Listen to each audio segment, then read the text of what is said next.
Yes, I do. No. Not really, I get scared too easily. I do. Not really, no. I like how they get in your head and how they make you feel, because sometimes they can give you a really wide end of the scale and make you want to cry or make you scared or even make you happy in some cases.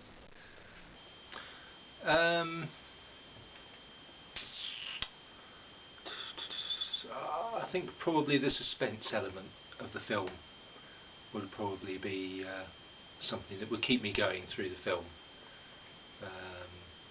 I'm not particularly bothered about the violence that's used in the films, but it would be more the story and the plot that would keep me interested.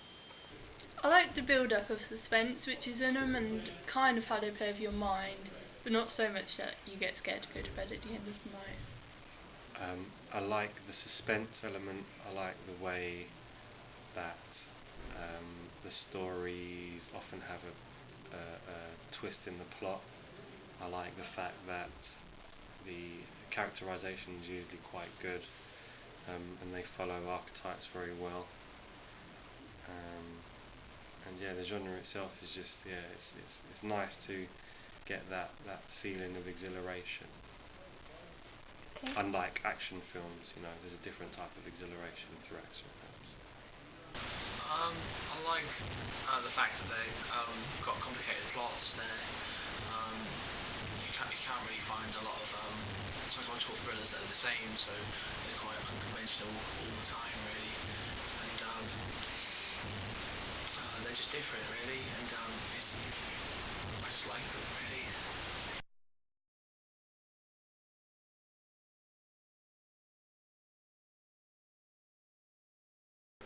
Generally a bit of all of them really. It's more of the fact, the imagery and the complex story plot, so I can figure it out once I get in there. I would say one of the main things that would hook me, I would imagine, would be the music. And possibly if it was an actor or actress that I knew, then I would be more interested than somebody that I didn't know. Probably actors or actresses. Me personally, when I watch a trailer, I tend to think of the potential story. I mean, me personally, I'll read if I see a trailer that I like. I suppose it has to be a combination of all of those things, but things like the music, especially the music, actually tend to be quite conventional, quite formulaic. So they're all the same. If you listen to a lot of trailers, the same music or very similar sorts of music is played, similar sorts of sound effects, and so it's not the music especially that makes me. Obviously the actors and so on, there are particular actors that I prefer watching, people like Al Pacino, Robert De Niro, Dustin Hoffman, Gene Hackman, Morgan Freeman, Denzel Washington, Anthony Hopkins. There's loads. There's too many to mention, but those sorts of characters tend to do. Even Robin Williams in a film called Insomnia, pretty good, or 1 Hour Photo. So it depends, but I mean, there are certain ones that I'll sort of take more notice of than others. Film called pretty good, 1 Hour Photo. So it depends. I mean, there are certain I'll sort of take more than others.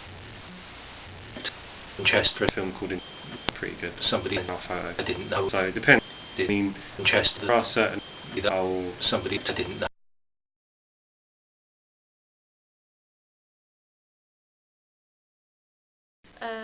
Bit fast and a bit of slow as well, because you want to actually catch up with what's going on. I would say fairly fast, showing a fair amount of action and something to get you really interested in what you're about to see. I think it should start off slow to help build up the suspense, and then there'll be like an altering point, so then it's like juxtaposed with like fast moving towards the end. For a psychological thriller, it has to be a little bit faster paced. I mean, yes, it can be a mixture of both.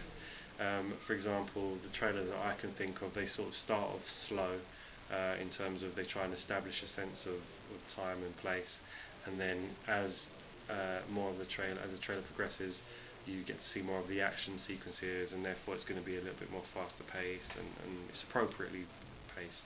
I think a mixture of the two really, because then you sort of get a feel of like what's going to be happening. If it's all fast paced and everything, you might think it might be an action film or something. It might throw the genre completely off. So the audience might think it's a completely different genre to what you're portraying.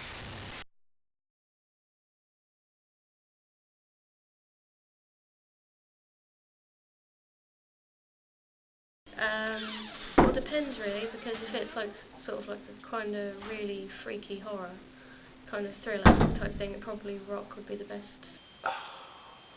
Possibly rock, quite possibly classical.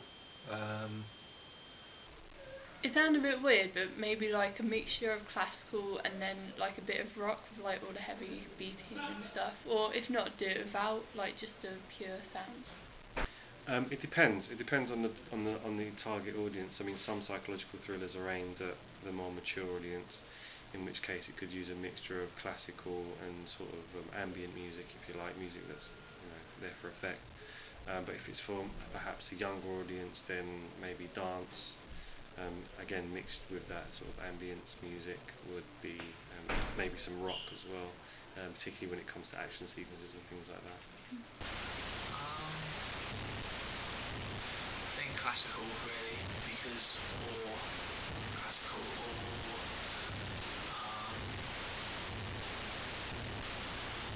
no, I think classical because I don't know, it kind of like matches. It might just match the mood of what film you're doing, or because I've seen a lot of psychological thrillers that have like classical in, and I think it just suits the genre really.